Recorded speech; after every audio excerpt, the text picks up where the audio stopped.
Hello everyone. So today I am going to talk about a topic that I get asked about all the time, which is finances. And honestly, I've been kind of anxious about making this video because it's a really personal topic. Normally when you meet someone, they don't necessarily ask you like, hey, what does your budgeting look like for your life? But because I live full-time on the road in a camper, it seems like a natural question to a lot of people because they want to know how they could do it. So let's dig into it. All right, so the first thing that I'm going to preface when it comes to finances is that I am 30 years old, going to be 31 in a couple of weeks, and I spent my 20s basically being financially very smart. Early off, I was able to establish my career. I transitioned from the automotive industry into tech sales.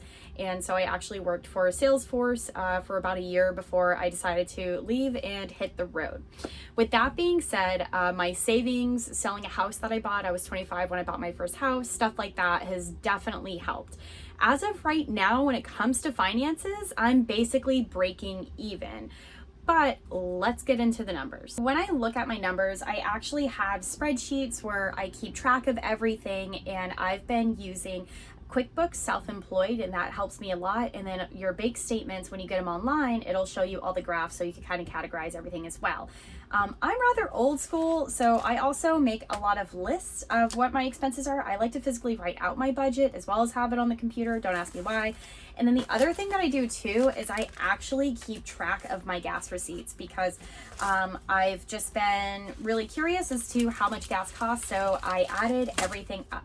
So fuel is my number one expense. It averages about, it looks like, according to this, about $500 a month is what I spend in gas.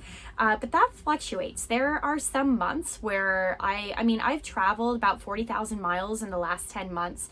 And there's some months where I'm moving and traveling, almost every other day. So I could have one month where I do, over 5, 6, 7,000 miles. And then I'll have other months like this one where I'm not moving around a whole bunch. I've been pretty stationary here in Florida.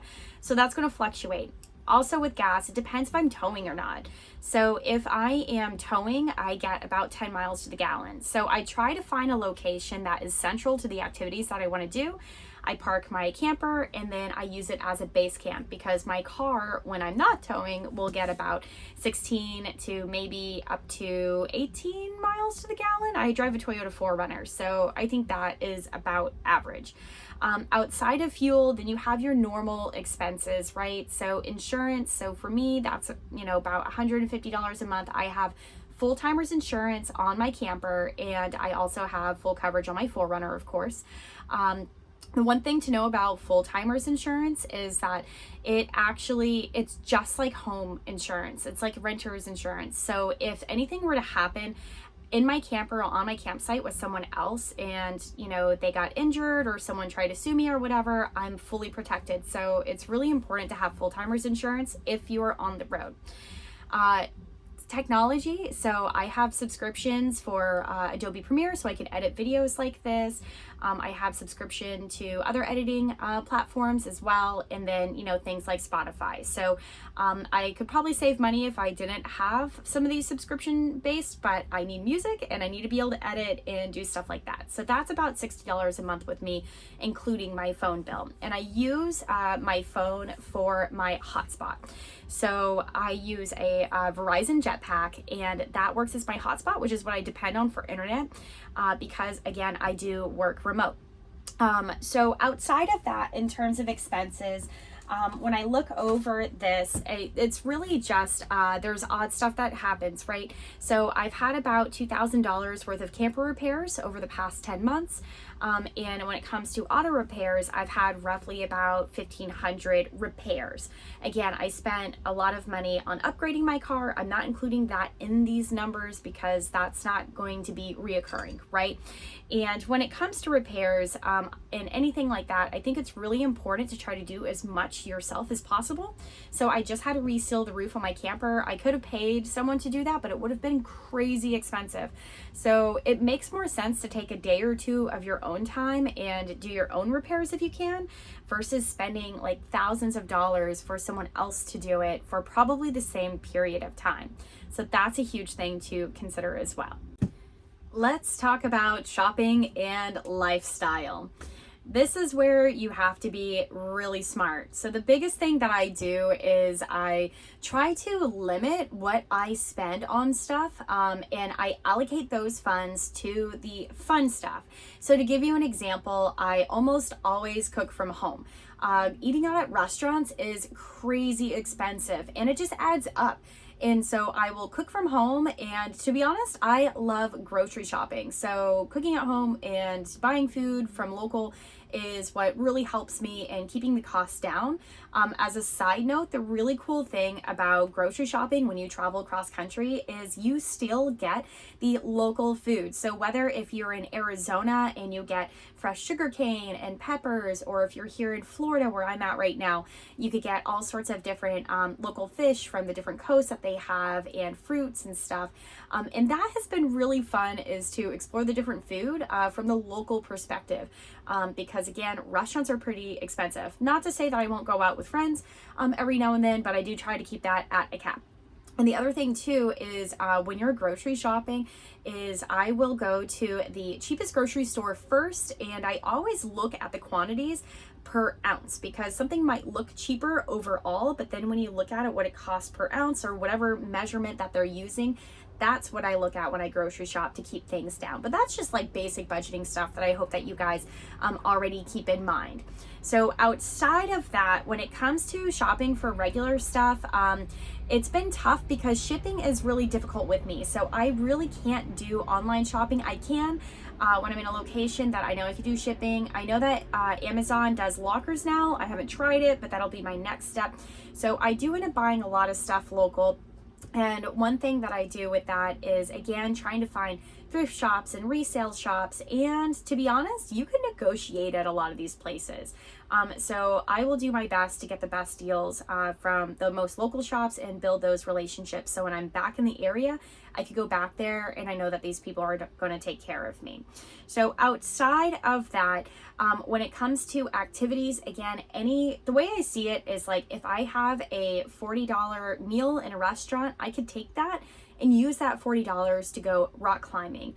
Or maybe I could use that money to go do something that is way more fun. So when I do these adventures, it's because I've simply shifted how I'm spending my money into that. I don't really buy clothes. I don't buy knickknacks, or, when you live in a house and you live in one place for a while, you get caught up in commerce and you just buy a whole bunch of stuff you don't need. So when you live a minimalist lifestyle, you could take that money and you could shift it for activities that you think that are going to enrich your life versus just items that are going to create clutter and it's going to bog down your budget. So that's one thing to keep in mind. And I do want to mention too that when it comes to actually camping, I almost exclusively boondock. So I have paid for, and I've got it right here. Give me 1 second. So for camping, I've paid a total of about $100 for the last 10 months. So I almost exclusively boondock, which means that I camp for free, and I do so on public land, on BLM land, and I have a couple of apps that I use, like Harvest Host, and Boondockers Welcome is one, Van Life is one, where I can find these spots and park and camp and not have to pay for anything. Because campgrounds, if I did that every night, even if I did that like once a month, it adds up so much. It's absolutely insane. So that has been a huge way that I've managed to keep costs down. And then every now and then I will pay for a campground if I can't find boondocking, or if I'm just desperate for like a recharge, because again, whenever I do stay at a campground, I dump and I refill my tanks, and then I do that. So and that is pretty inexpensive as well. It's like $10 for a dump, and I'll do that about every month to every other month, depending on my usage. But that's a whole other video that I'm not going to get into right now. To wrap things up, the moral of the story is that living full-time on the road, to me, is actually less expensive than when I owned a house and was maintaining that home. But my income has gone down because I am no longer working in the industries that I used to work on. That is my own choice. There might be remote job options out there where you could stay in your career and do what you're already doing and making the money you already make. But I made the conscious decision to quit the corporate life, to start my own business and freelance content creation, and I am so much happier for it. I'm not richer for it, but I'm happier and I'm breaking even. And otherwise, it's about reallocating your money. So I don't spend a lot of money on clothes, knickknacks, and I don't go out to eat a lot. But what I do is a hell of a lot fun. So I will go skydiving and rock climbing and ice skating and do all the fun adventures that allow me to make these awesome videos for you guys. And so think about that. If you're not a full-timer, how are you spending your money and what are you doing with your time? Are you spending $10 a month on Netflix so that you could watch TV shows and sit and couch? Or can you use that $10 to maybe go take some figure skating? Normally that's like $10 for an open skate session, right? So think about these things. Otherwise though, I hope that this was helpful. If you have questions, let me know. I do plan on making videos more regularly now since I have a new computer, and I will also be upping my video game because I have a drone, which is so exciting. But thank you guys so much for watching. Do subscribe because I am hoping one day that I have enough of a following to where I can actually monetize on YouTube. But for now, it is what it is. I'm making these videos because my family harassed me to do it. My friends harassed me to do it. Everyone has just been super interested in my lifestyle, and I really enjoy sharing that with people, and I hope that it inspires people. And to be honest, making these videos have been a ton of fun because it allows me to relive some of the best moments that I've had. Flipping through pictures is great, but when you put it together into this wonderful video to rewatch, it's been really a fun experience, and I'm looking forward to doing it some more. So thank you again so much for watching. Click subscribe. I'm going to put in the details of this video the apps that I use for boondocking and some of the other money saving apps that I have as well.